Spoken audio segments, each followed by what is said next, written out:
ভোটারদের বার্তা নিয়ে জামায়াত ও এনসিপি প্রধানের সঙ্গে তারেক রহমানের সাক্ষাৎ। রাজনৈতিক সংস্কৃতির ইতিবাচক পরিবর্তন বলছে দুদল।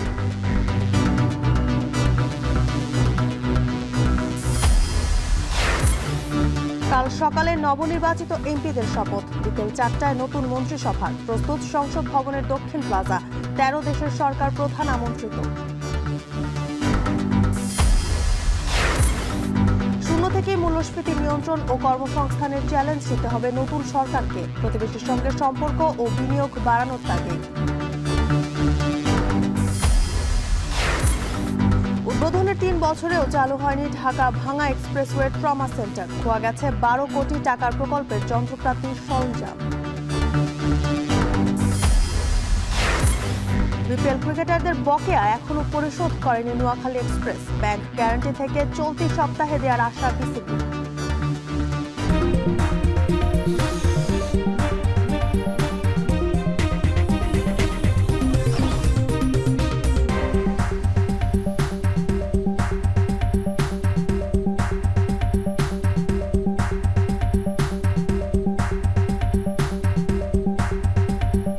স্বাগত এখন সকালে। পুরো আয়োজনে আপনাদের সঙ্গে আছে আমি জানসিন জুথিকা। নিরঙ্কুশ সংখ্যাগরিষ্ঠতা অর্জনের দুদিন পর জামায়াত আমির ডক্টর শফিকুর রহমান ও এনসিপির আহ্বায়ক নাহিদ ইসলামের সাথে সৌজন্য সাক্ষাৎ করেন বিএনপি চেয়ারম্যান তারেক রহমান। এই সাক্ষাৎকে ইতিবাচক রাজনৈতিক ধারা হিসেবে দেখছে দলগুলো। রাজনৈতিক মতপার্থক্য থাকলেও সংসদের শক্তিশালী বিরোধী দল হিসেবে ভূমিকা পালন করার আশা জামায়াতের। জাওয়াত মাহমুদের প্রতিবেদন। গণ অভ্যুত্থান পরবর্তী গণতান্ত্রিক বাংলাদেশের যে স্বপ্ন জনগণ দেখে এসেছিল, ত্রয়োদশ জাতীয় সংসদ নির্বাচনের পর সম্ভাব্য বিরোধী দলের নেতাদের সাথে তারেক রহমানের সাক্ষাৎ সেই স্বপ্ন বাস্তবায়নের একটি ধাপ হিসেবেই দেখা হচ্ছে। সরকার গঠনের দুদিন আগে রোববার সন্ধ্যায় বসুন্ধরার জামায়াত আমির ডক্টর শফিকুর রহমানের বাসায় যান বিএনপি চেয়ারম্যান তারেক রহমান। প্রায় আধা ঘন্টার বেশি সময় কথা বলেন দুই নেতা। এ সৌজন্য সাক্ষাৎকে ইতিবাচক রাজনীতির ধারা হিসেবে আখ্যায়িত করছে জামায়াতে ইসলামী। দলটির নায়েবে আমির বলেন, সরকারের অংশ নয়, সংসদে শক্ত বিরোধী দল হিসেবে কাজ করবে জামায়াত। আমরা দুটি দল আলাদাভাবে নির্বাচন করেছি, কিন্তু আমাদের ভিতরে আমরা আশা করি একটা সৌহার্দ্যপূর্ণ পরিবেশের মাধ্যমেই আগামী সময়গুলোকে আমরা রাষ্ট্র পরিচালনায় সরকার এবং বিরোধী দল সমন্বিতভাবেই আমরা দেশের জন্য কল্যাণমূলক কাজ করতে পারব। জামাত ইসলামী এখানে একজন কনস্ট্রাকটিভ শক্তিশালী একটি বিরোধী দলের ভূমিকা পালন করবে। জামায়াত আমিরের সাথে সাক্ষাৎ শেষে তারেক রহমান যান এনসিপির আহ্বায়ক নাহিদ ইসলামের রমণস্থ বাসায়। এনসিপিও এই সাক্ষাৎকে ব্যাখ্যা করেছেন রাজনৈতিক সংস্কৃতির পরিবর্তন হিসেবে। তারেক রহমান সরকারের সাথে জুলাই গণহত্যার বিচার ও সংস্কার প্রসঙ্গে একসাথে কাজ করার প্রত্যয় ব্যক্ত করার কথা জানায় এনসিপি। আমরা নিজেদের মধ্যে মতভিন্নতা সত্ত্বেও কিভাবে রাজনৈতিক মতভিন্নতার বাইরে গিয়েও একত্রে দেশের জন্য কাজ করতে পারি, সেই বিষয়গুলো নিয়ে আমরা কথা বলেছি। বাংলাদেশের সংস্কারের যে প্রশ্ন, সেই প্রশ্নকে কিভাবে সুরাহা করা যায় এবং বিচারের যে প্রশ্ন, সেই বিষয়গুলো নিয়ে আমরা নিজেদের মধ্যে কথা বলেছি। রাজনৈতিক মতপার্থক্য থাকলেও দেশের স্বার্থে রাজনৈতিক দলগুলো উদার থাকলে সত্যিকার গণতান্ত্রিক বাংলাদেশ নির্মাণ সম্ভব বলে মনে করছে দলগুলো। জাওয়াত মাহমুদ, এখন, ঢাকা। আগামীকাল সকালে জাতীয় সংসদ ভবনের শপথ নেবেন নবনির্বাচিত আইনসভার 297 সদস্য। ওই দিন বিকেল 4টায় সংসদ ভবনের দক্ষিণ প্লাজায় শপথ নেবেন প্রধানমন্ত্রী ও মন্ত্রিসভার সদস্যরা। এদিকে নির্বাচিত জনপ্রতিনিধিদের বরণে প্রস্তুত জাতীয় সংসদ ভবন। সংসদ ভবনে গিয়ে সার্বিক প্রস্তুতির খোঁজ নিয়েছে বিএনপির প্রতিনিধি দল। আরও জানাচ্ছেন হাসিব বিল্লাহ। নিস্তব্ধতা ভেঙে প্রাণচঞ্চল হয়ে উঠেছে শেরেবাংলা নগরের জাতীয় সংসদ ভবন। মঙ্গলবার সকালেই নবনির্বাচিত সংসদ সদস্যরা সমাবেত হবেন এখানে। 2/3 সংখ্যাগরিষ্ঠতা পাওয়া বিএনপির প্রতিনিধি দল রোববার দুপুরে সংসদ ভবন এলাকা পরিদর্শন করেন। শপথ অনুষ্ঠানের সার্বিক প্রস্তুতি সম্পর্কে খোঁজ নেন তারা। এর আগে সকাল থেকেই আইনসভার সদস্যদের বরণ করতে সংসদ ভবনের দক্ষিণ প্লাজায় ধোয়া মোছার কাজে ব্যস্ত পরিচ্ছন্নতা কর্মীরা। 17 ফেব্রুয়ারি সকালে সংসদ ভবনের শপথ কক্ষে শপথ নেবেন আইনসভার 297 সদস্য। তাদের শপথ পড়াবেন প্রধান নির্বাচন কমিশনার। নিয়ম অনুযায়ী এবারও রাষ্ট্রপতি নতুন মন্ত্রিসভার সদস্যদের শপথ পড়াবেন। তবে বঙ্গভবনে নয়, ওই দিন বিকেলেই জাতীয় সংসদ ভবনের দক্ষিণ প্লাজায় শপথ নেবেন প্রধানমন্ত্রী ও মন্ত্রিসভার সদস্যরা। এ নিয়ে সচিবালয়ে নিজ নিজ দপ্তরে গণমাধ্যমে কথা বলেন আইন ও তথ্য উপদেষ্টা। মঙ্গলবার দিন সকাল 10টার সময় সংসদ সদস্যদের শপথ হচ্ছে। বিএনপি থেকে আমাদের জানানো হয়েছে যে ওনারা ওইখানে বসেই ওই শপথের পরপরই ওনাদের সংসদীয় দলের যে প্রধান তাকে নির্বাচিত করবেন, হয়তো 11:30-12টার দিকে। আর বিকাল 4টায় সাউথ প্লাজাতে শপথ অনুষ্ঠান হবে মন্ত্রিসভার। শপথ গ্রহণটা হবে সকালে সংসদ সদস্যদের, সেখানে আমরা উপদেষ্টারা কেউ থাকবো না, এটা নিয়মও নেই। বিকেল 4টায় যখন মন্ত্রী পরিষদের শপথটা হবে সেখানে আমরা সকলেই যাব। আনুষ্ঠানিক যে বক্তব্য সেটা হচ্ছে 7টি সার্ক দেশ থেকেই প্রতিনিধিত্বের জন্য আমন্ত্রণ পাঠানো হয়েছে। এর বাইরে আর কোনো কিছু আমাদের সরকারি পর্যায়ে জানা নেই। এদিকে নতুন মন্ত্রিপরিষদের জন্য 50টির বেশি গাড়ি প্রস্তুত করা হয়েছে। বাতিল করা হয়েছে মন্ত্রিপরিষদ সচিব শেখ আব্দুর রশিদের চুক্তিভিত্তিক নিয়োগ। তার জায়গায় মন্ত্রিপরিষদ সচিব হিসাবে অতিরিক্ত দায়িত্ব পেয়েছেন প্রধান উপদেষ্টার মুখ্য সচিব এম সিরাজউদ্দিন মিয়া। হাসিব বিল্লাহ, এখন, ঢাকা।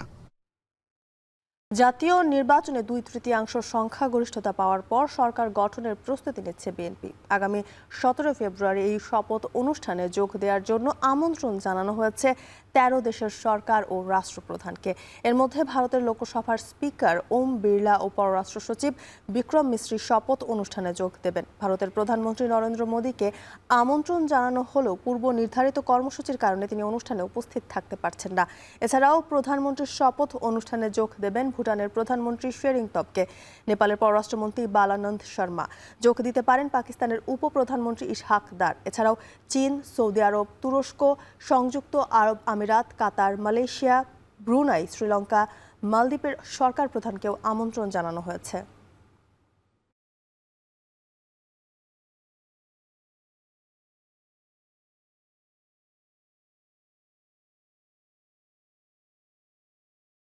কেন্দ্রীয় ব্যাংকের স্বায়ত্তশাসন, মূল্যস্ফীতি কমানো সহ একরাশ অর্থনৈতিক সমস্যার মুখোমুখি নতুন সরকার, যাদের সামনে রয়েছে অর্থনীতি পুনরুদ্ধারের বড় চ্যালেঞ্জও। অর্থনীতিবিদরা বলছেন, শূন্য থেকেই শুরু করতে হবে মূল্যস্ফীতি নিয়ন্ত্রণ আর কর্মসংস্থান তৈরির কাজ। বিশেষজ্ঞরা মনে করেন, সরকারকে বাধ্য করতে শক্তিশালী অবস্থান নিতে হবে বিরোধী দলকে। নাইম কামালের প্রতিবেদন। জুলাই অভ্যুত্থানে ক্ষমতাচ্যুত সরকারের রেখে যাওয়া অর্থনীতি ছিল নানা সংকটে জর্জরিত, যা উত্তরাধিকার সূত্রে পেয়েছিল অন্তর্বর্তী সরকার। গত 1.5 বছরে বড় ধরনের বিপর্যয় ঠেকানো গেলেও কাঙ্ক্ষিত গতি ফেরেনি এ খাতে। এমন এক সময় জনতার ভোটে দেশের হাল ধরতে যাচ্ছে বিএনপি, যখন ব্যাংক খাতে অস্থিরতা, উচ্চ মূল্যস্ফীতি, বাজার সিন্ডিকেট এবং বিনিয়োগে ভাটা। নির্বাচিত সরকারের সামনে একদিকে যেমন রয়েছে সংকটের বিশাল পাহাড়, অন্যদিকে মাথায় প্রতিশ্রুতি বাস্তবায়নের বড় চাপ। নতুন সরকারকে তাই কেন্দ্রীয় ব্যাংকের স্বায়ত্তশাসন, শুল্ক হার কমানো, মূল্যস্ফীতি কমানো এবং কর্মসংস্থান বাড়াতে সংস্কার অব্যাহত রাখার তাগিদ এই অর্থনীতিবিদের। এই অর্থনৈতিক সুশাসন যেটা সম্পূর্ণ ভেঙে পড়েছিল 3টা জায়গায়, বিশেষ করে ব্যাংকিং, এনার্জি আর public sector investment.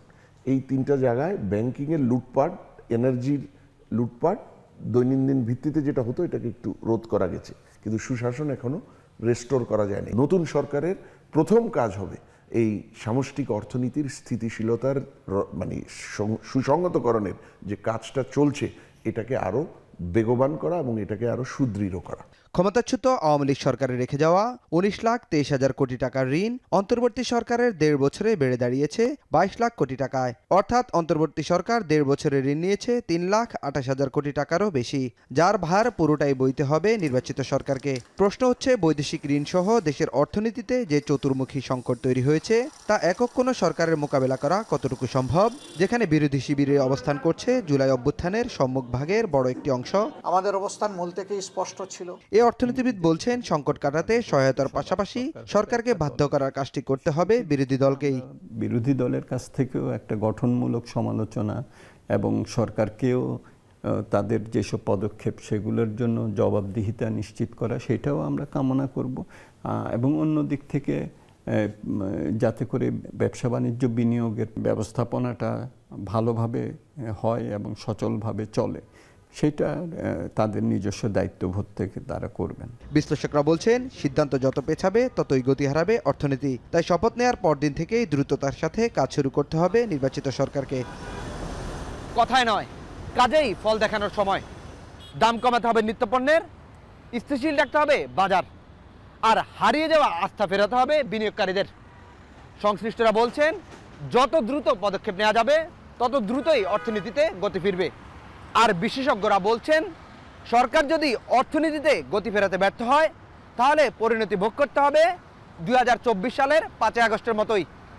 Naim Kamal, এখন, ঢাকা।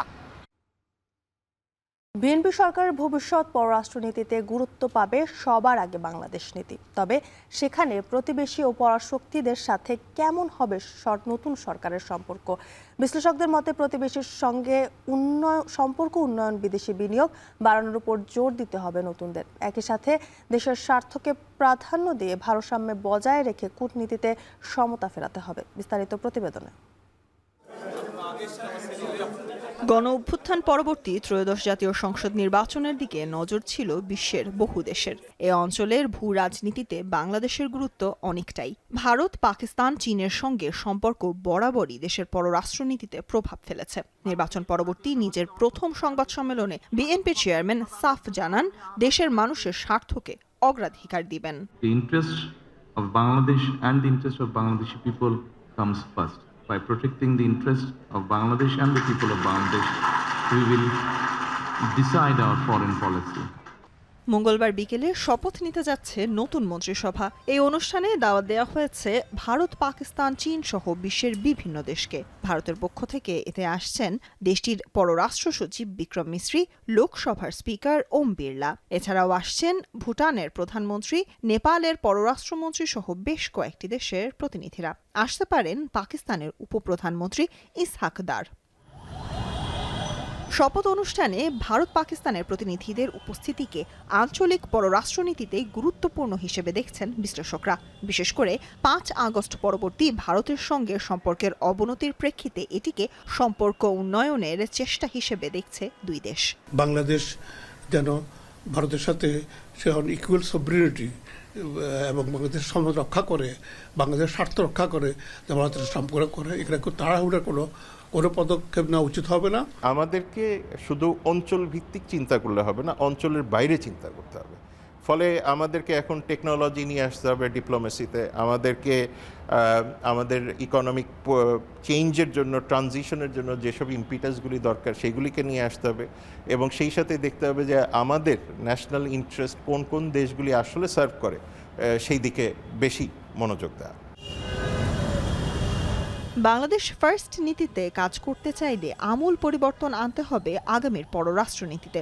শুধু অঞ্চল ভিত্তিক নয়, দেশের স্বার্থকে প্রাধান্য দিয়ে কূটনীতিতে সমতা ফেরাতে হবে বলে মত সাবেক এই রাষ্ট্রদূতের। এই বিপুল সংখ্যক একটা গণতান্ত্রিক পদ্ধতিতে যে সরকার বাংলাদেশে আসছে, সেই সরকার যে পদক্ষেপ নেবে সেটাই তো চূড়ান্ত হওয়া উচিত।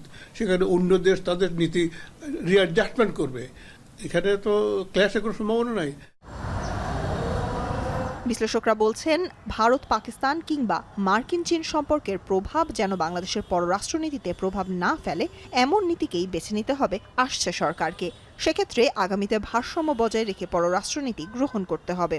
জাতীয় স্বার্থের দিক থেকে চিন্তা করলে পাকিস্তান এবং ভারতের সাথে আমাদের ম্যাক্সিমাম বেনিফিট কোন কোন জায়গাতে হতে পারে, এবং আমাদের যেসব কনসার্ন সেইগুলিকে রেসিপ্রোকালভাবে এই দেশগুলি অনুভব করেন কিনা, এবং সেখানে সাম্যতা, সমতা এবং রেসিপ্রোসিটির উপরে বেসিস করে এই সম্পর্কগুলি তৈরি হচ্ছে কিনা, তার উপরে আমাদের পররাষ্ট্রনীতির গতি প্রকৃতি ঠিক করা উচিত। বিশ্ব দরবারে বাংলাদেশের ভাবমূর্তি পুনরুদ্ধার করাই হবে নির্বাচিত সরকারের বড় চ্যালেঞ্জ। বিদেশি বিনিয়োগ টানতে দেশের সুনাম পুনরুদ্ধার করার এর কোনো বিকল্প নেই বলেও মত বিশ্লেষকদের। সুলতানা স্বর্ণা, এখন, ঢাকা। এবার চট্টগ্রামের 16টি আসনের 14টিতে নিরঙ্কুশ জয় পেয়েছে বিএনপি। আর জামায়াতের মোট ভোট ও আসন বাড়লেও বিএনপির চেয়ে প্রায় 10 লাখ ভোট কম পেয়েছে দলটি। চন্দনাইশে কর্নেল অলির দুর্গে বিএনপির জয়, কিংবা বোয়ালখালীতে এনসিপি প্রার্থীর জামানত হারানো চট্টগ্রামে বিএনপির রাজনৈতিক অবস্থানকে নতুনভাবে জানান দিয়েছে। বিএনপি মধ্যপন্থা অবলম্বন ও রাজনৈতিক নানা আবেগ বিএনপির বিজয়ে অন্যতম ভূমিকা রেখেছে বলে মত বিশ্লেষকদের। ফয়সাল করিমের প্রতিবেদন। সহিংসতার সংঘাতের পুরনো ছক ভেঙে এবার চট্টগ্রামে দেখা গেছে ভিন্ন এক নির্বাচনী আমেজ। ভোটারদের শান্তিপূর্ণ স্বতঃস্ফূর্ত উপস্থিতি আর নির্বাচন উৎসব বদলে দিয়েছে চট্টগ্রামের রাজনীতির মাঠ, যেখানে 16 আসনের 14টিতে প্রতিদ্বন্দ্বীদের হারিয়ে বিএনপি নিশ্চিত করেছে তাদের ভূমিধস বিজয়। নির্বাচন কমিশনের পরিসংখ্যান বলছে 16 আসনে বিএনপি পেয়েছে 18,96,620 ভোট, আর 14টি আসনে প্রার্থী দিয়ে জামাত পেয়েছে 9,31,577 ভোট। বিএনপি জয়ী হওয়া আসনগুলোতে গড়ে ভোটের ব্যবধান ছিল 65,000-এরও বেশি। তবে সার্বিক বিচারে 2008 সালের নির্বাচনের তুলনায় অন্তত 6 লাখ ভোট বেড়েছে জামাতের, আর জয় পাওয়া আসন বেড়েছে একটি। নির্বাচনে এবার সবচেয়ে বড় অঘটন চট্টগ্রাম 14 আসনে। এই আসনে বিএনপি জোটের প্রার্থী জসিমউদ্দিনের কাছে 1026 ভোটে হেরেছে জামাত সমর্থিত এলডিপি প্রার্থী কর্নেল অলির ছেলে ওমর ফারুক। কর্নেল অলির ব্যক্তিগত প্রভাব আর জামাতের ভোট ব্যাংক মিলেও বিএনপিকে পরাস্ত করতে না পারা রাজনৈতিক বিবেচনায় বেশ বিস্ময়কর। তারেক রহমান সাহেবের নেতৃত্বে আমরা সবাইকে সাথে নিয়ে মিলেমিশে চট্টগ্রাম 14 চন্দনাইশ আংশিক সাতকানি আসনের সার্বিক উন্নয়ন কাজ করব। আমাদেরকে বলেছেন জিয়াউর রহমানের মতো মানুষ পৃথিবীতে নাই, খালেদা জিয়ার মতো আপসীন নেত্রী এই ওয়ার্ল্ডে নেই। এই সমস্ত শিক্ষা দিয়ে আপনি 50 বছরের মাথায় বলতেছেন জামাত ইসলামের মতো দল হয় না। চন্দনাইশে যখন বিস্ময়কর জয়, তখন চট্টগ্রাম 8 আসনে এনসিপি প্রার্থী জুবাইরুল আরিফের শোচনীয় পরাজয়ও ভোটের মাঠের talk of the town.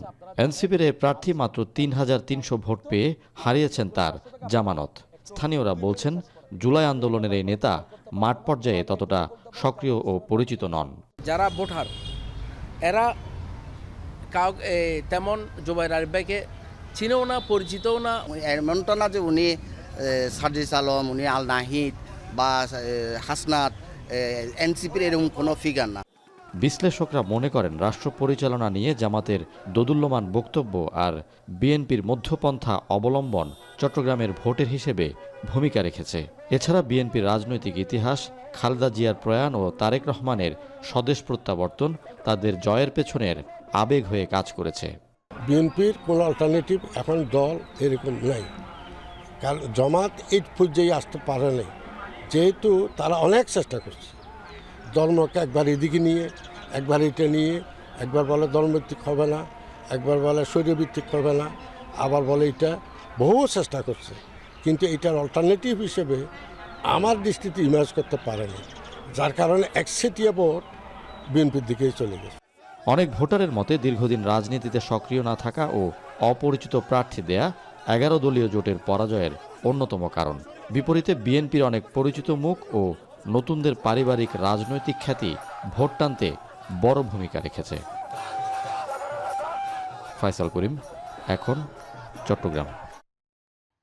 Dhaka ভাঙ্গা এক্সপ্রেসওয়েতে দুর্ঘটনায় আহতদের জরুরি চিকিৎসায় নির্মাণ করা হয় একটি ট্রমা সেন্টার।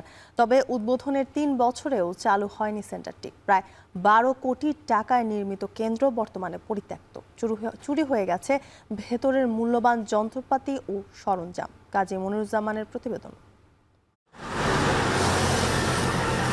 ঢাকা ভাঙ্গা এক্সপ্রেসওয়ের মাদারীপুরের দত্তপাড়ায় দাঁড়িয়ে আছে চকচকে পরিচ্ছন্ন 3 তলা একটি ভবন।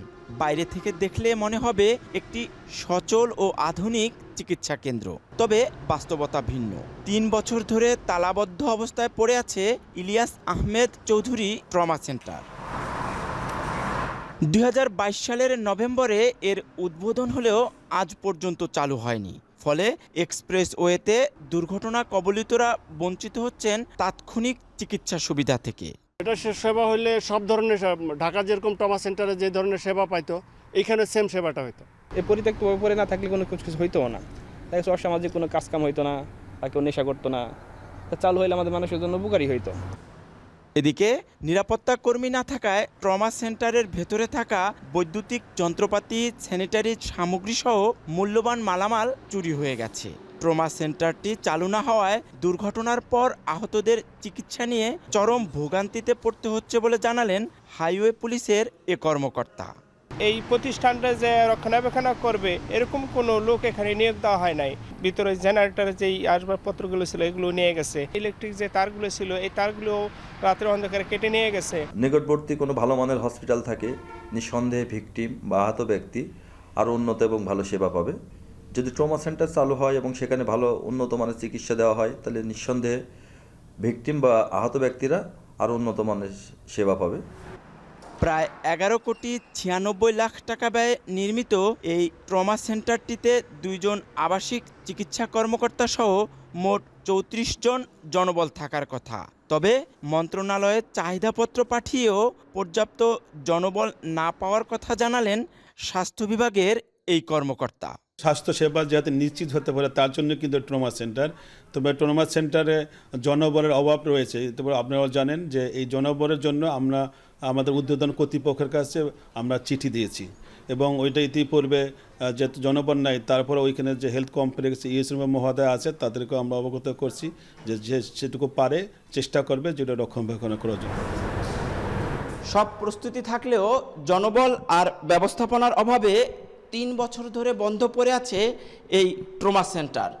প্রতিদিন দুর্ঘটনার ঝুঁকিতে থাকা হাজারো মানুষের জীবন রক্ষায় এটি দ্রুত চালু করা এখন সময়ের দাবি। দায়িত্বশীলদের কার্যকর উদ্যোগই পারে এই পরিত্যক্ত ভবনকে আবার মানুষের আশার কেন্দ্রে পরিণত করতে। কাজী মনিরুজ্জামান, এখন মাদারীপুর। ছোট্ট পতঙ্গ মৌমাছি ফুল ফসলের পরাগায়নে ক্ষুদ্র জীবের ভূমিকা অত্যন্ত গুরুত্বপূর্ণ। তবে মৌমাছির বংশবিস্তার কমায় ব্যাহত হচ্ছে পরাগায়ন। প্রকৃতিতে পড়ছে এর বিরূপ প্রভাব, কমছে মধু ও শস্যের উৎপাদন। এ অবস্থায় ক্রস ব্রিডিং করে মৌমাছির উন্নত জাত সৃষ্টিতে কাজ শুরু করেছে বগুড়া পল্লী উন্নয়ন একাডেমি। মাজদুর রহমানের প্রতিবেদন। ফুল শস্যের পরাগায়নের ক্ষেত্রে মৌমাছির ভূমিকা অসামান্য। কর্মী মৌমাছির জন্মহার স্বল্পতায় দিন দিন কমছে মৌমাছির সংখ্যা।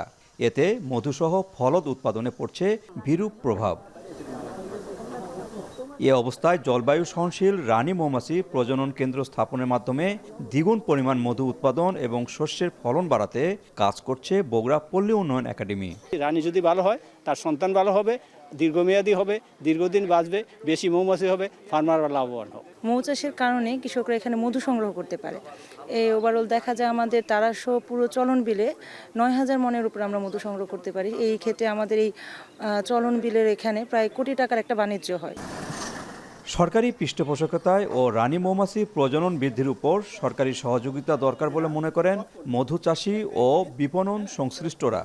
যে হারে কীটনাশক দিচ্ছে ফুলে, এটাকে প্রতিরোধ করতে হলে একমাত্র কৃষি মন্ত্রণালয় থেকে আমাদের সহযোগিতা করতে হবে। সরকারের কাছে একটু আবেদন করতেছি যে মধুটা বাইরে যদি যায় আমাদের মধু, তাহলে হয়তো আমরা আরো একটু স্বাবলম্বী হতে পারবো আর কি। বাংলাদেশ সরকারের কাছে যে আমাদের রানী প্রযোজন কেন্দ্র এবং আমাদের কৃষকের মাঝখানে রানী ব্রিডিং সেন্টার করে যদি কিছু দেয়, তাহলে আমরা মৌচাষীরা খুবই উপকৃত হব।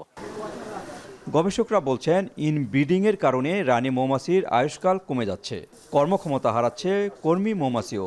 এ অবস্থায় ক্রস ব্রিডিং করে মৌমাছির উন্নত জাত সৃষ্টিতে কাজ করছে বগুড়া পল্লী উন্নয়ন একাডেমি।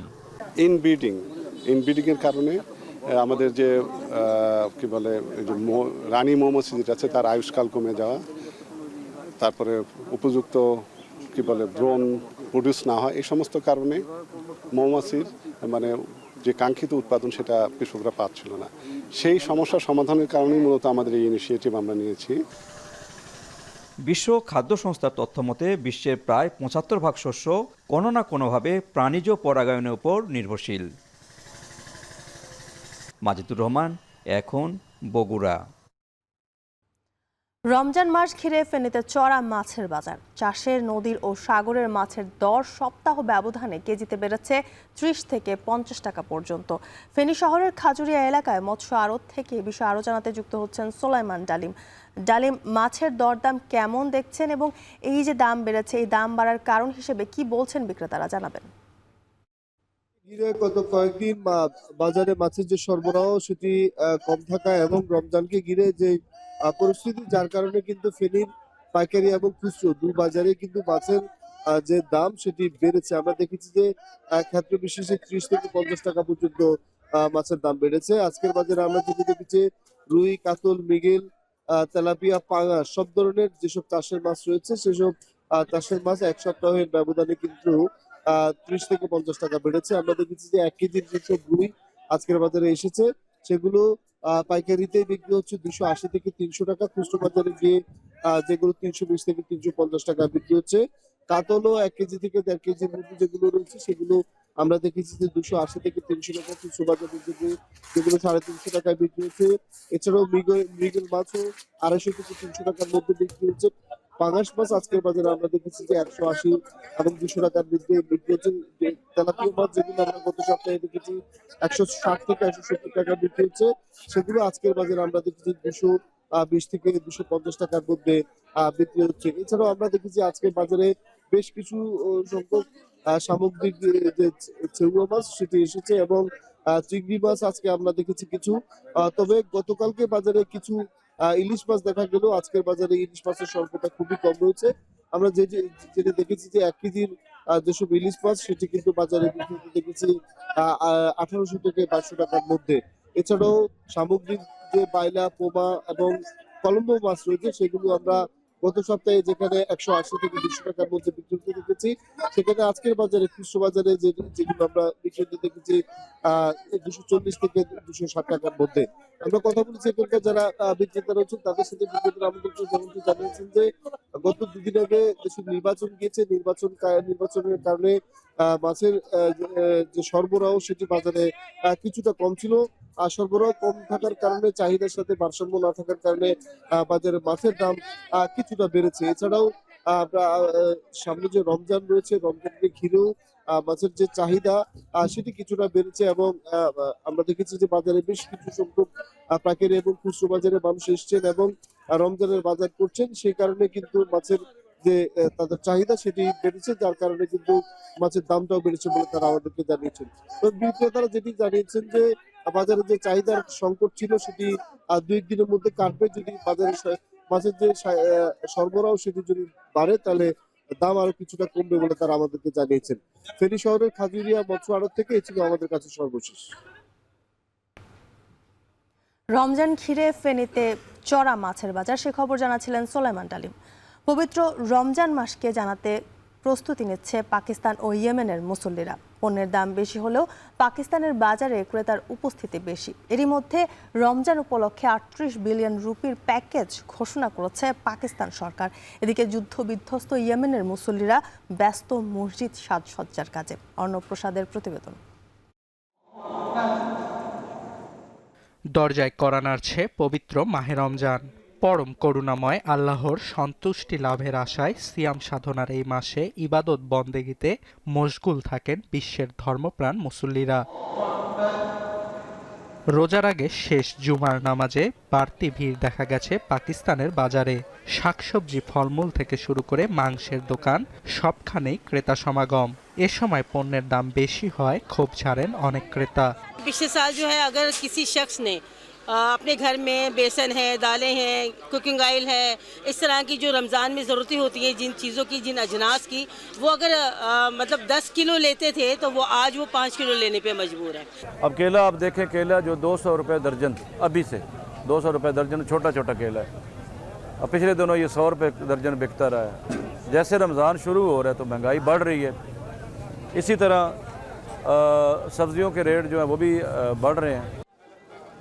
তবে ভিন্ন কথা বলছেন অনেক ক্রেতা। পণ্যের দাম বাড়লেও তা আগের বছরের তুলনায় কম বলে মনে করছেন ক্রেতারা। ईद के पास या रमज़ान के पास होशरुबा इजाफा होता है। इजाफा ज़रूर है लेकिन होशरुबा इजाफा नहीं है, लेकिन ये भी नहीं होना चाहिए। 2023 সাল থেকেই উচ্চ মুদ্রাস্ফীতির কারণে বিপর্যস্ত পাকিস্তানের অর্থনীতি। রুপির মান কমে যাওয়া, জ্বালানির দাম বাড়া সহ নানা কারণে দেশটিতে জীবনযাত্রার ব্যয় বৃদ্ধি পেয়েছে। যদিও সাম্প্রতিক সময়ে পাকিস্তানে মুদ্রাস্ফীতির হার 5.8% কমেছে। এরই মধ্যে রমজান উপলক্ষে 38 বিলিয়ন রুপির প্যাকেজ ঘোষণা করেছে পাকিস্তান সরকার। শুধু পাকিস্তান নয়, যুদ্ধবিধ্বস্ত দেশ ইয়েমেনের মুসল্লিরাও রমজান ঘিরে প্রস্তুতি নেওয়া শুরু করেছে। নতুন করে মসজিদগুলো ধোয়া মোছার কাজ করছেন বাসিন্দারা। وايضا ترتيب المساجد وترتيب المصاحف والتهيئه الروحيه لاستقبال رمضان، بحيث انه ياتي رمضان وقد اصبح القلب فيه تهيئه لذكر الله وللصيام। এছাড়া সানার বাজারগুলোতেও বাড়তি ক্রেতা উপস্থিতি লক্ষ্য করা গেছে। অর্ণব প্রসাদ, এখন বিশ্ব। ইরানে ক্রমে গ্রহণযোগ্যতা বাড়ছে নির্বাসিত বিরোধী নেতা রেজা পাহলভির। তার ডাকে সরকার বিরোধী বিক্ষোভের রাস্তায় নামে বিভিন্ন দেশে বসবাসরত লাখো প্রবাসী ইরানি। তার উপর ভরসা বাড়ছে ইরানের আজেরি জনগোষ্ঠী সহ বিভিন্ন আঞ্চলিক গোষ্ঠীর। এমন অবস্থায় বিশ্বব্যাপী অস্থিরতা বাড়ার আশঙ্কা করছেন বিশেষজ্ঞরা। আরও জানাচ্ছেন তানভীর জনি। জাতীয়তাবাদী ও গণতান্ত্রিক মূল্যবোধ, ইরানের আঞ্চলিক অখণ্ডতা রক্ষা এবং নাগরিক অধিকার আদায়ে নিবেদিত প্রাণ সংগঠন Azerbaijan movement for democracy and integrity of Iran ইরানের উত্তর পশ্চিমাঞ্চলে বসবাসকারী আজেরি জনগোষ্ঠী শিক্ষা ও রাজনৈতিক অধিকার আদায়ের দাবিতে আজও সোচ্চার। ইরানের সাম্প্রতিক সরকার বিরোধী আন্দোলনে বিক্ষোভকারীদের পক্ষে তারাও মাঠে নেমেছে। ইরানের শাসন ব্যবস্থা পরিবর্তনে খামেনি প্রশাসনকে হটাতে জোর প্রচেষ্টা চালিয়ে যাচ্ছেন আজেরি জনগোষ্ঠীর সংগঠনের প্রতিষ্ঠাতা লোহরাসব সাসানিসপার। নির্বাসিত বিরোধী নেতা রেজা পাহলভির উপর পূর্ণ আস্থা আছে তার। Crown Prince Reza Pahlavi is a very nice and sweet guy. I know him 20 years already. Few time I met with him and I'm working with. We worked before. Right now also we are working. ইরানের ক্ষমতাসীন Islamic প্রজাতন্ত্র সরকারের সঙ্গে রাজনৈতিক দ্বন্দ্বের কারণে সাসানিসপার 2006 সালে সপরিবারে জার্মানিতে পালিয়ে আসতে বাধ্য হন। তার জীবনের বেশিরভাগ সময় কেটেছে রাজনৈতিক কর্মকাণ্ডে। তিনি রেজা পাহলভিকে নিজেদের নেতা এবং সৈনিক মনে করেন। তার মতে পাহলভি নির্বাসিত হলেও তার পরিচিতি বিশ্বজুড়ে এবং তার রাজনৈতিক মতাদর্শ অনুসরণ করে ইরানের তরুণ প্রজন্ম। Majority of people, especially young people, they knows him because of what he do in this 47 years. West also they knows him. He is not a book. People don't know or West don't know what written inside this book. এদিকে রয়টার্সকে দেয়া এক সাক্ষাৎকারে রেজা পাহলভি বলেন, ইরানি শাসন ব্যবস্থা পতনের দ্বার প্রান্তে। খামেনির রাজনৈতিক নেতৃত্বের অবসান এখন কেবল সময়ের ব্যাপার। The Iranian people are in full revolt. And the regime is at the weakest it's ever been. It's on the verge of collapse. It's a matter of time before this regime goes. My point, however, is that the world needs to understand, including the US administration. তবে বিশেষজ্ঞদের মতে Iran যুক্তরাষ্ট্রের চলমান উত্তেজনায় একটি সন্ধিক্ষণে দাঁড়িয়ে আছে বিশ্ব ব্যবস্থা। এমন অবস্থায় বহুপাক্ষিক ব্যবস্থা অথবা মার্কিন একতরফা নেতৃত্ব, দুটির যে কোনো একটি পথ বেছে নিতে হবে। تنش ایران و آمریکا به نظر من ریشه در یک تنش بزرگتری در نظام بین الملل داره.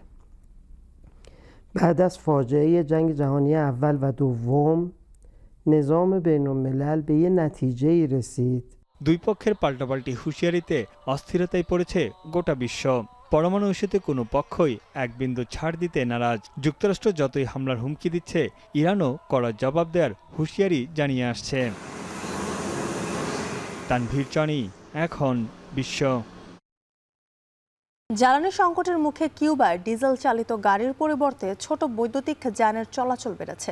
সাশ্রয়ী হওয়ায় খুব অল্প সময়ে জনপ্রিয়তা পেয়েছে এগুলো। সংকটকালীন মুহূর্তে যান চলাচল স্বাভাবিক থাকায় খুশি চালকেরাও। অর্ণপ্রসাদের প্রতিবেদন। ভেনেজুয়েলায় মার্কিন অভিযানের পর এবার ডোনাল্ড ট্রাম্পের রোষানলে কিউবা। এরই মধ্যে দেশটিতে হামলা চালানোর হুমকি দিয়েছেন তিনি। সম্প্রতি কিউবার কমিউনিস্ট সরকারকে বিপদে ফেলতে দেশটিতে তেল সরবরাহকারী রাষ্ট্রগুলোর ওপর অতিরিক্ত শুল্ক আরোপের একটি নির্বাহী আদেশে স্বাক্ষর করেন ট্রাম্প। আর এতেই মুখ থুবড়ে পড়েছে দেশটির অর্থনীতি। এমনকি ট্রাম্পের হুমকির মুখে কিউবায় তেল ট্যাঙ্কার পাঠানো বন্ধ করেছে মেক্সিকো। এতে করে ভেঙে পড়েছে কিউবার পরিবহন অবকাঠামো।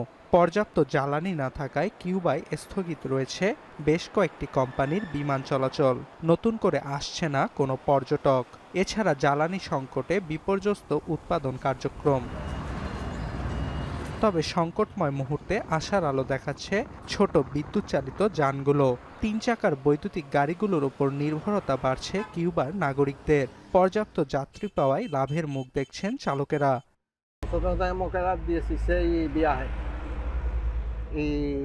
Y la importancia de esto, imagínate, no hay combustible y esto es el único medio que está apoyando. Más económicamente y nos ayuda, nos facilita para movernos internamente aquí dentro de la mar. যানগুলো লাভজনক হওয়ায় কিউবায় বেড়েছে বৈদ্যুতিক যানবাহনের উৎপাদন। এছাড়া বৈদ্যুতিক যান কিনতে ওয়ার্কশপগুলোতে ভিড় জমাচ্ছে বেসরকারি প্রতিষ্ঠানগুলো। অর্ণব প্রসাদ, এখন বিশ্ব। নেশামুক্ত আড্ডার দিকে ঝুঁকছে পাকিস্তানের জেনজিরা। বিভিন্ন নাইট ও স্পোর্টস ক্লাবে মদ এবং মাদকহীন পার্টির নতুন ধারা করাচির নতুন সমাজের মধ্যে বাড়তি আকর্ষণ তৈরি করেছে, যেখানে অ্যালকোহলের পরিবর্তে জেনজিরা স্বাস্থ্যকর কফি ও কোমল পানীয় পান করছে। দেশটিতে গেল 5 বছরে কোমল পানীয় ও কফির বাজার বেড়েছে 27% বেশি, আর রাত 10টা বাজতেই বন্ধ হয়ে যায় পার্টি। টিকিটের মূল্য বেশি হওয়ায় এসব পার্টির কেবল উচ্চ মধ্যবিত্ত তরুণ প্রজন্মের মধ্যেই সীমাবদ্ধ। বিস্তারিত জানাচ্ছেন তানভীর জনি। নিয়ন আলোর নিচে ডান্স ফ্লোরে বাজনার তালে তালে নাচছে একদল তরুণ তরুণী। তবে এই নাচের সঙ্গে নেই কোনো অ্যালকোহল বা মাদক, বরং তাদের হাতে আছে কফি বা আইস টি। পাকিস্তানের করাচির একটি ইনডোর স্পোর্টস ক্লাবের দৃশ্য এটি। ডিজে পার্টির ফাঁকে চলছে টেনিস ও স্কোয়াশ খেলা। এসব আয়োজন চলে রাত 10টা পর্যন্ত। করাচির জেনজি বা তরুণ প্রজন্ম এক নতুন ধরনের নাইট লাইফের দিকে ঝুঁকছে। পরিমিত সামাজিক প্রথাকে বেছে নিচ্ছেন পাকিস্তানের জেনজিরা। এসব পার্টিতে ধীরে ধীরে বাড়ছে তরুণদের উপস্থিতি, পিছিয়ে নেই মেয়েরাও। মুসলিমদের জন্য অ্যালকোহল বা মদ্যপান নিষিদ্ধ। মুসলিম সংখ্যাগরিষ্ঠ পাকিস্তানে মাদকহীন আড্ডার নতুন ধারা তরুণ প্রজন্মের কাছে বাড়তি আকর্ষণ তৈরি করেছে।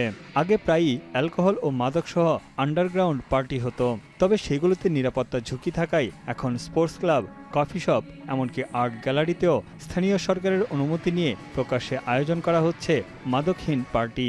At least in Karachi, we don't have much places like there to spend our time to socialize with my friends. So I bring my all friends here. It's a sober party, it's a sober event, and you'll see a lot of Gen Zs and young generation wanting to come to such events without having the intake of drugs.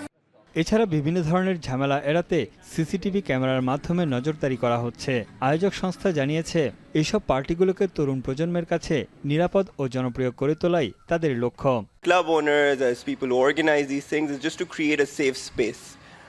Because there's a security element attached as well. We are an indoor, high security, fully CCTV kind of space. সমাজবিজ্ঞানীদের মতে ধর্মীয় রীতিনীতির কাঠামোর ভেতর থেকেই সামাজিক জীবনকে নতুনভাবে সংজ্ঞায়িত করছে পাকিস্তানের জেনজিরা। They are not going beyond the Islam, and they are following halal things, no sex, no alcohol. It means they are following all the norms of Islam. Euro মনিটরের তথ্য অনুযায়ী 2020 থেকে 2025 সালের মধ্যে পাকিস্তানে কোমল পানীয় ও কফির বাজার বেড়েছে 27% বেশি, যা যুক্তরাষ্ট্র বা ব্রিটেনের বাজারকেও ছাড়িয়ে গেছে। তবে এসব পার্টির এক একটি টিকিটের দাম 3 থেকে 7,000 পাকিস্তানি রুপি। তাই এসব আয়োজন বেশিরভাগই কেবল পাকিস্তানের উচ্চ মধ্যবিত্ত তরুণ তরুণীদের মধ্যে সীমাবদ্ধ। তানভীর জনি, এখন বিশ্ব। মাঠের বিপিএলে ভালো কাটেনি নোয়াখালী এক্সপ্রেসের। শুরু থেকেই বিতর্ক জড়ানো দলটির বিপিএল শেষেও বিতর্ক পিছু ছাড়েনি। প্রায় 1 মাস আগে আসর শেষ হলেও পারিশ্রমিক বুঝে পাননি ক্রিকেটাররা। বিসিবি বলছে চলতি সপ্তাহে পরিশোধ করা হবে বকেয়া। আরিফুল ইসলাম সাহাবের প্রতিবেদন। সো ওভারঅল আমি যদি বলি যে ওয়ার্স্ট বিপিএল কিনা আমার এক্সপিরিয়েন্সে, আমি বলবো যে হ্যাঁ, এটা আমার মানে বিপিএল যতগুলোই করেছি সব থেকে বাজে এক্সপেরিয়েন্সের বিপিএল ছিল। প্রত্যাশা আর প্রাপ্তির মাঝে বিস্তর ফারাক। বিপিএলে প্রথমবার দল পাওয়া নোয়াখালীর বোলিং কোচ তালহা জুবায়ের বর্ণনা করেছিলেন তিক্ত অভিজ্ঞতা। আসরের শুরুতে যেখানে ধারণা করা হয়েছিল নোয়াখালীর অংশগ্রহণে আলাদাভাবে প্রাণ পাবে বিপিএল, সেখানে বিপিএল যতই এগিয়েছে ততই বিতর্কে জড়িয়েছে দলটি।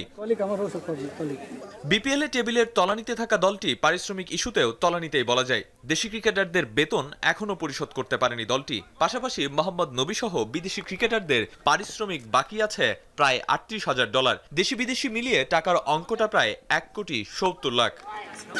বিসিবি থেকে এর আগে জানানো হয়েছিল 15 ফেব্রুয়ারির মধ্যেই পাওনা বুঝে পাবে ক্রিকেটাররা। তবে বিসিবি থেকে নোয়াখালী কর্তৃপক্ষের সাথে যোগাযোগ করলে ব্যাংক গ্যারান্টির টাকা থেকেই পেমেন্ট পরিশোধ করার অনুরোধ জানানো হয়। বিসিবি সূত্রে জানা গেছে 10 কোটি টাকা ব্যাংক গ্যারান্টির মধ্যে নোয়াখালী 2 কোটি টাকা পে অর্ডার করেছিল বিসিবিকে। অন্য কোনো উপায় না থাকায় সেই টাকা থেকেই চলতি সপ্তাহের মধ্যে বিসিবি দেশি বিদেশি ক্রিকেটারদের পারিশ্রমিক পরিশোধ করবে। আরিফুল ইসলাম সাহাব, এখন। ফুটবলে আসছে ব্যস্ততা। নারী দলের এশিয়ান কাপের মিশনের সাথে পুরুষদের রয়েছে এশিয়ান কাপের বাছাইয়ের শেষ ম্যাচ। সেসব নিয়ে পরিকল্পনা আর প্রস্তুতিতে বাফুফে। মার্চের ব্যস্ততা ঘিরে কিভাবে অগ্রসর হচ্ছে বাফুফে তাই জানিয়েছেন সহসভাপতি ফাহাদ করিম। রেজাউল করিমের প্রতিবেদন। বাংলাদেশ ফুটবলে আবারও ফিরছে ব্যস্ততা। মার্চে প্রথমবারের মতো জাতীয় দলের নারীরা খেলবে এশিয়ান কাপের মূল পর্ব। মিশন অস্ট্রেলিয়ার জন্য আফিদাদের নিয়ে আগে থেকেই পরিকল্পনা সাজানো ছিল বাংলাদেশ ফুটবল ফেডারেশনের। তবে কবে, কখন আর কিভাবে শেষ সময়ের প্রস্তুতি নেবেন বাংলাদেশের দামাল কন্যারা তাই জানিয়েছেন বাফুফের সহসভাপতি ফাহাদ করিম। আমাদের এখন চূড়ান্ত যেটা প্ল্যান যে 19 তারিখে সম্ভাব্য 19 তারিখে ইনশাল্লাহ ওনারা অস্ট্রেলিয়ার উদ্দেশ্যে রওনা দিবে। আই প্রিজিউম 20th ওরা পৌঁছবে ইনশাল্লাহ, এবং সরাসরি আমাদের যে ভ্যালেন্টাইন্স যে পার্ক যেখানে ক্যাম্প করার কথা সরাসরি ওখানে যাবেন। ওখানে তারা ক্যাম্প করবে আপ টু দ্য ম্যাচ আর up to the hotel check in. I think hotel check ইনটা if I am not wrong 27 কিংবা 28 তারিখে। শুধু নারীরাই না, মার্চে সিঙ্গাপুরের বিপক্ষে এশিয়ান কাপের বাছাইয়ের শেষ ম্যাচের জন্য ব্যস্ত থাকবেন পুরুষরাও। তার আগে ভিয়েতনামে গিয়ে প্রীতি ম্যাচ খেলবে জামাল ভুঁইয়ারা। যদিও ইনজুরির কারণে এই ম্যাচে হামজা চৌধুরীর খেলা নিয়ে শঙ্কা থাকলেও ফাহাদ করিম হামজাকে নিয়ে দিয়েছেন সুখবর। হামজা তো আমি জানি এখন he is going through recovery, so let's hope and pray যে ইনশাল্লাহ উনি সুস্থ হয় এবং ফিট হয়, so that we can have him for both the matches. But let's see inshallah. Shomit Somar recently just WhatsApp-এ chat হয়েছিল, তো সেখানে ও দেখি বলেছে আমাকে যে he is really looking forward both to play against Vietnam and Singapore. জাতীয় দলের ফুটবলে নারী পুরুষ উভয় দলই নিজেদের পারফরমেন্সে চমক দেখাচ্ছে। ছেলেদের ম্যাচটি নিয়ম রক্ষার হলেও মেয়েদের এশিয়ান কাপ মহা গুরুত্বপূর্ণ। ভালো করলেই পিটার বাটলারের শিষ্যদের থাকবে অলিম্পিক ও বিশ্বকাপে টিকিট কাটার সুযোগও। এবার দেখার পালা মার্চের ম্যাচগুলো কতটা সফলতা এনে দেয় বাংলাদেশকে। রেজাউল করিম, এখন, ঢাকা। টি-20 বিশ্বকাপে গতি আর আগ্রাসনের অন্য নাম শ্যাডলি ভ্যান শ্যালুক। পাওয়ার প্লে কিংবা ডেথ ওভার দুই জায়গাতেই চমক দেখিয়েছেন তিনি। মিতব্যয়ী বোলিং ও গুরুত্বপূর্ণ সময় উইকেট শিকার করে বিশ্বমঞ্চে জানান দিচ্ছেন নিজের সক্ষমতা। এবারের বিশ্বকাপে শ্যাডলির ধারাবাহিকতা নিয়ে বিস্তারিত ফারহান ইহসানের প্রতিবেদনে। টি-20 বিশ্বকাপে যুক্তরাষ্ট্রের পেসার শ্যাডলি ভ্যান শ্যালুইকের পারফরমেন্সের পরিসংখ্যান বলছে এক অনুপ্রেরণার গল্প। অভিষেক আসরেই নজর কাড়েন গতির সঙ্গে নিয়ন্ত্রণের মিশেলে। পাওয়ার প্লে ও ডেথ ওভারে দুই পর্যায়ে বল হাতে রেখেছেন কার্যকরী ভূমিকা। এবারের আসরে তিনি খেলেছেন 5টি ম্যাচ। নেদারল্যান্ডসের বিপক্ষে 7 ইকোনমিতে শিকার করেছেন 4 উইকেট। শক্তিশালী পাকিস্তানের বিপক্ষে মাত্র 25 রানে 4 উইকেট নিয়ে ভয় ধরিয়েছেন পাক ব্যাটারদের। এছাড়া স্বাগতিক ভারতের বিপক্ষে 6.25 ইকোনমিতে শিকার করেছেন 4 উইকেট। পুরো বিশ্বকাপে তার ইকোনমি রেট নিয়ন্ত্রিত, যা টি-20 ফরম্যাটে যুক্তরাষ্ট্র দলকে দিয়েছে দারুণ ভারসাম্য। বিশেষ করে টপ অর্ডার ভাঙার ক্ষেত্রে তার স্ট্রাইক রেট ছিল উল্লেখযোগ্য। গড়ে প্রতি কয়েক ওভার পরপরই এসছে ব্রেক থ্রু। শুধু উইকেটই নয়, ডট বলের শতাংশও ছিল চোখে পড়ার মতো। মিডল ওভারে চাপ তৈরি করে প্রতিপক্ষকে বড় শট খেলতে বাধ্য করেছেন, যার ফলে ক্যাচ ও ভুল শট থেকে উইকেট। ডেথ ওভারে ইয়র্কার ও স্লোয়ারের মিশ্রণে রান রেট আটকে রাখার দক্ষতা তাকে অন্য বোলারদের থেকে করেছে আলাদা। ফিল্ডিংয়েও ছিলেন তৎপর। ক্যাচ ও গ্রাউন্ড ফিল্ডিংয়ে বাঁচিয়েছেন গুরুত্বপূর্ণ রান। সব মিলিয়ে টি-20 বিশ্বকাপে শ্যাডলি ভ্যান শ্যালুইকের পরিসংখ্যান বলছে তিনি শুধু একজন বোলার নন, দলের জন্য ম্যাচের গতি বদলে দেওয়া এক সব্যসাচী ক্রিকেটার তিনি। বিশ্বমঞ্চে যুক্তরাষ্ট্রের লড়াইয়ে এই পেসার হয়ে উঠেছেন ভরসার প্রতীক। এবারে বিশ্বকাপে সংখ্যায় যার প্রমাণ। ফারহান ইহসান, এখন। শেষ করছি এখন সকাল, তবে তার আগে শিরোনামগুলো আরো একবার। সৌহার্দ্যের বার্তা নিয়ে জামায়াত ও এনসিপি প্রধানের সঙ্গে তারেক রহমানের সাক্ষাৎ। রাজনৈতিক সংস্কৃতির ইতিবাচক পরিবর্তন বলছে দুদল।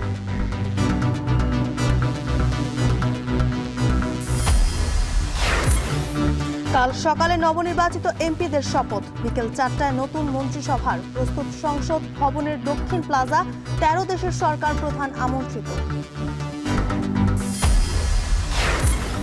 শূন্য থেকে মূল্যস্ফীতি নিয়ন্ত্রণ ও কর্মসংস্থানের চ্যালেঞ্জ নিতে হবে নতুন সরকারকে। প্রতিবেশীর সঙ্গে সম্পর্ক ও বিনিয়োগ বাড়ানোর তাগিদ। উদ্বোধনের 3 বছরেও চালু হয়নি ঢাকা ভাঙা এক্সপ্রেসওয়ে ট্রমা সেন্টার। খোয়া গেছে 12 কোটি টাকার প্রকল্পের যন্ত্রপাতি সরঞ্জাম।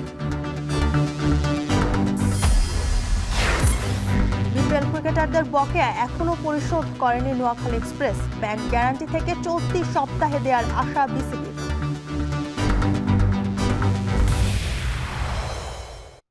এই ছিল এখন সকালে। এখন টেলিভিশন ওয়েবসাইটে দেখতে ভিজিট করুন এখন.টিভি। এছাড়া ফেসবুকে দেখতে ভিজিট করুন facebook.com/tv.এখন এবং ইউটিউবে দেখতে ভিজিট করুন youtube.com/c/এখন.tv।